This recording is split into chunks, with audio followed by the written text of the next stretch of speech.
আসসালামু আলাইকুম আমার প্রিয় শিক্ষার্থী, আশা করি সকলেই ভালো আছো।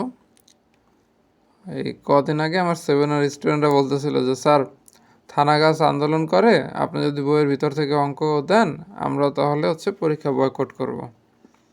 তো এই জন্য লেখাটা শেয়ার করতেছি, আর কিছু না। ওই কথাটা দেখে মনে পড়লো যে দেশ জুড়ে বর্তমানে সব জায়গায় একটা আন্দোলনের হিড়িক লাগছে। তো মাসের প্রায় প্রতিদিনই দেশের কেউ না কেউ উত্তেজিত হয়ে কোনো না কোনো অফিস ঘেরাও করছেন। গণমাধ্যমের পর এবার টার্গেট এনসিটিবি, যেখান থেকে national curriculum and text book board, যেখান থেকে গিয়ে আমাদের স্টুডেন্টের বইগুলি গিয়া কারিকুলামটা রেডি করা হয়, যে কোন কোন বই থাকবে, কি থাকবে বই। তো এখানে দেখো, এক ভুয়া সূত্র হতে জানা গেছে গণিত বই থেকে সুদ কষার অঙ্ক বাদ দিতেই এনসিটিবি ঘেরাও করেছে শিক্ষার্থীরা। অষ্টম শ্রেণীর ছাত্র রনি বলেন যে সুদের মতো নিকৃষ্ট বিষয়ে অঙ্ক করাও পাপ। শুধু সরল মুনাফা হলেও আমরা ভেবে দেখতাম, কিন্তু যৌগিক মুনাফা, চক্রবৃদ্ধি সুদ, নো ওয়ে ব্রো।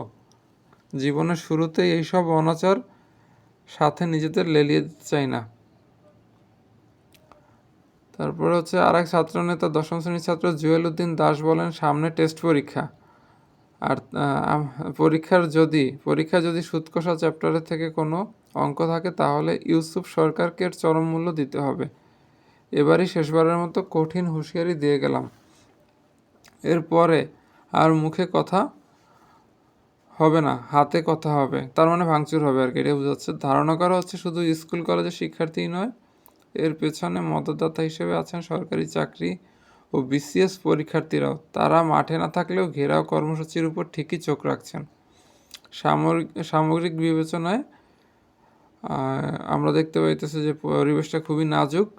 এনসিটিবির বই প্রণেতাদের অবস্থা ভালো না। গণিত বই প্রণেতা ওসমান গনি ছাত্রদের সাথে এক বৈঠকে বলেছেন, বাবারা, বইয়ে কি কি থাকবে তোমরা জানাও, এক একজন এক এক চ্যাপ্টারের দায়িত্ব নিতে পারো, তোমরা যেভাবে চাও সেভাবেই বই হবে। এটা ইন ফিউচার সম্ভাব্য হইতেই পারে।